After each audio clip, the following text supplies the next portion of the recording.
talk about the ABCs of CPR. To begin with the question, would you know what to do if an individual near you went down and needed immediate medical attention? Well, today I hope to inform you of why CPR is important. To begin to help you understand the basics of CPR, I'm going to talk a little bit about the history, how it developed, and how it came to. We're going to talk about how to administer it, when and why. We're going to talk about CPR as well as the administration and how to properly do it, and the certification that goes involved within CPR. As a good friend of mine, Joseph Mistovich, professor at YSU and Allied Health as far as pre-hospital care goes, likes to say it all makes sense. But what he means by this is, in the end, after fully understanding it, it truly does all make sense.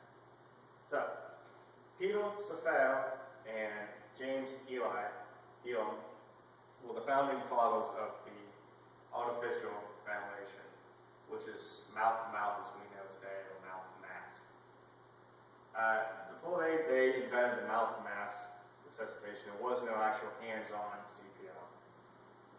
Studies recently showed back then that they took 50 volunteers and they used a paralyzing agent and actually paralyzed them and ventilated them via mouth-to-mask to prove that the studies were actually positive. The use of the fire departments helped spread across the CPR and its advantages and how it helped pre-hospital care. Open doors for treatments and advancements in allied and pre-hospital care, as far as the technology goes within using the proper placement of CPR, proper compressions to bang ratio, and defib as far as electrical therapy goes. A quote from Eisenberger once said, 100 years ago, an individual that suffered from cardiac arrest or drowning didn't stand a chance at all of surviving. Well, nowadays, with professional ambulance care that we have in pre-hospital care with immediate response, the individual event situation stand a much better chance of survival. In the past, in the history, the way they went about opening up the airways and giving ventilations, as you see they did different hand and arm placements, padding underneath the back, to put the head in a neutral position to allow airflow into the lungs. Nowadays you see that we do defib, as well as electrical therapy, hands-on chest compressions, and we do a head tilt chin lift or a jaw thrust in a traumatic patient to open up the airway to allow ventilations and oxygen within the lungs. As far as the new developments in the chain of survival goes, here we have early recognition, being able to see the individual go down and understanding why this happened. CPR immediately after we witness this is important, as well as phoning 911 as well. Defib and electrical therapy is very important as far as survival chances go.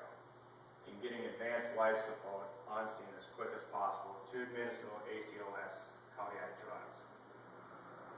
Some of the physiological symptoms, we see that an individual went down and has become unresponsive.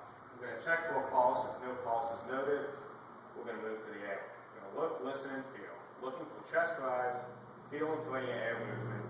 If none of these are noted, we're going to begin CPR. Artificial ventilations are exactly as it sounds. If an individual is not breathing on his own, we're going to breathe for him. Via mouth-to-mouth, creating a good mouth seal and giving 2 rescue breaths.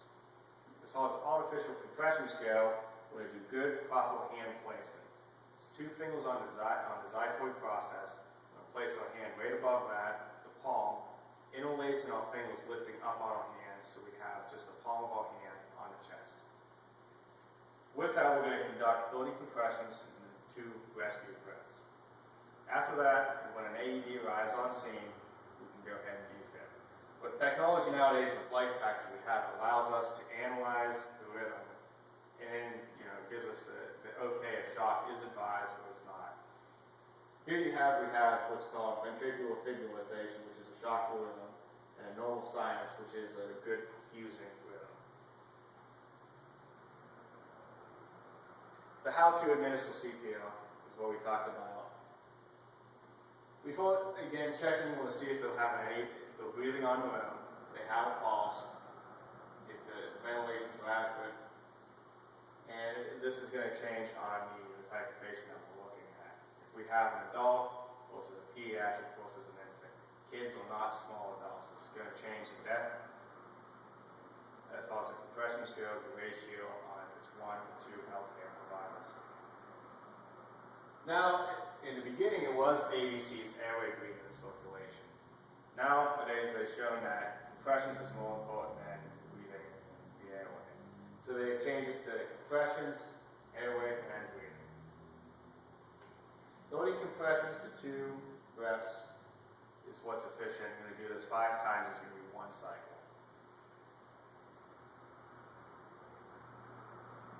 Proper placement, what we speak about, is the good hand placement on the chest in the proper location.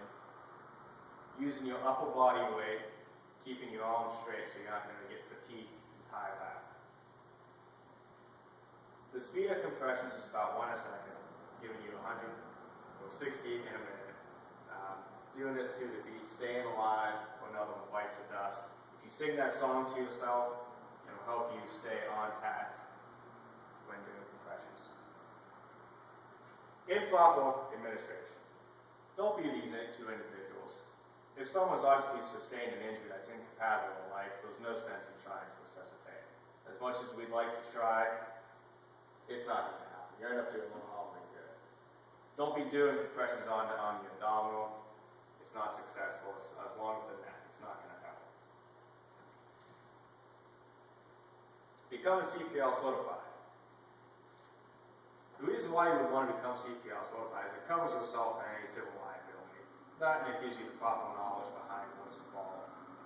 Now, where you can find classes, you can go online to the AHA, American Heart Association, and look at classes online. They range from about $20 to $30 a class.